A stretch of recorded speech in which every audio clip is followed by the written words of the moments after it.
લૂણીની ભાજીના મુઠિયા બનાવવા માટે 2 થી 2.5 કપ મેં લૂણીની ભાજી લીધી છે. 2 કપ અરમું જશે એમાં, જે મુઠિયા ઢોકળાનો લોટ આવે તે. અડધો કપ ઘઉંનો લોટ. 1 થી 1.5 પરી તેલ એડ. 7 થી 8 લીલા મરચાં, નાનો ટુકડો આદુ અને 2 કળી લસણ લીધા છે, એને વાટીને એડ કર્યા છે. 1 થી સવા ચમચી હળદર અને અડધી ચમચી લાલ મરચું નાખ્યું છે. 1/4 કપ એમાં દહીં એડ કરીશું, જે ખાટું છે. 2 થી અઢી ચમચી હું ખાંડ નાખી રહી છું.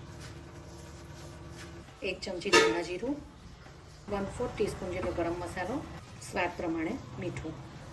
થોડું થોડું કરીને પાણી એડ કરી અને મુઠિયા વડે એ રીતનું એને રાખવાનું છે મિશ્રણ. મુઠિયાનો લોટ બંધાઈને રેડી છે. આ રીતે એના મુઠિયા વાળવાના છે. આમાં મેં પાણી મૂકી અને આ રીતનો માળો મૂક્યો છે. હવે એમાં આપણે એક એક કરીને મુઠિયા વાળીને મૂકી દઈશું. ક્લિયર આવે ચપ્પુ, એકદમ ક્લીન આવે એટલે મુઠિયા ચડી ગયા કહેવાય. મુઠિયા ઠંડા પડ્યા પછી આ રીતે એને કાપી લેવાના છે.